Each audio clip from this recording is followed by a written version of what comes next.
पैसे वाटपा संदर्भात आमदार नारायण कुचे यांची जी क्लिप व्हायरल झाली ती धक्कादायक आहे. तो आवाज त्यांचाच आहे. त्याच्यामुळे छत्रपती संभाजीनगरमध्ये भाजपाने सगळ्या प्रभागात पैसे वाटप केलेले आहेत. निवडणूक आयोगाने या ऑडिओ क्लिपची दखल घ्यावी. आमदार असल्याचा फायदा घेत पोलिसांचा सुद्धा त्याच्यामध्ये वापर केल्याचं त्यांनी तोंडाने सांगितलेलं आहे. दादागिरीचा वापर केलेला आहे, पैशाचा वापर केलेला आहे. कोणत्याही परिस्थितीत बहिणीला निवडून आणण्यासाठी साम दाम दंड भेद नीती सगळं वापरलेलं आहे. त्यामुळे अशा आमदाराची आमदारकी रद्द झाली पाहिजे आणि छत्रपती संभाजीनगरची निवडणूक पुन्हा घेण्यात आली पाहिजे.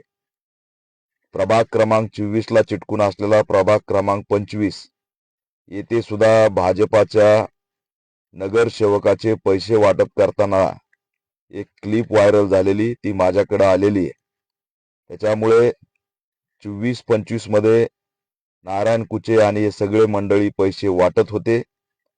छत्रपती संभाजीनगरमध्ये तिकीट भेटलं नाही म्हणून जे काही उमेदवार गोंधळ घालत होते, इच्छुक उमेदवार, ते सगळं फेक होते. ते गाड्या मारत होते, ते मंत्र्यांना शिव्या देत होते, काही जणांना मारहाण करत होते. केवळ लक्ष विचलित होण्यासाठी बीजेपीने हा प्रकार केला होता आणि त्या दरम्यानच मोठ्या कंटेनरनी नोटा शहरात आल्या असाव्यात आणि या नोटा प्रभागामध्ये सर्व वाटण्यात आलेल्या आहेत. निवडणूक ही नावाला घेण्यात आलेली आहे. निवडणुकीचा इव्हेंट करण्यात आलेला आहे. लोकशाहीची हत्या करण्यात आलेली आहे. हे सगळे ऑडिओ क्लिप व्हिडिओ पाहूनही जर निवडणूक आयोग गप्प बसत असेल तर निवडणूक आयोग, सत्ता आणि बीजेपी या सगळ्यांनी मिळून यंत्रणेचा वापर करत निवडणुका जिंकल्या, पैशाचा पाऊस पाडला आणि निवडणुकीचं केवळ नाटक केलं. त्याच्यामुळे संविधान बदलणार हे जे काही त्यांचं ब्रीद वाक्य होतं ते हेच होतं की पैसे वाटून आम्ही लोकशाहीची हत्या करणार.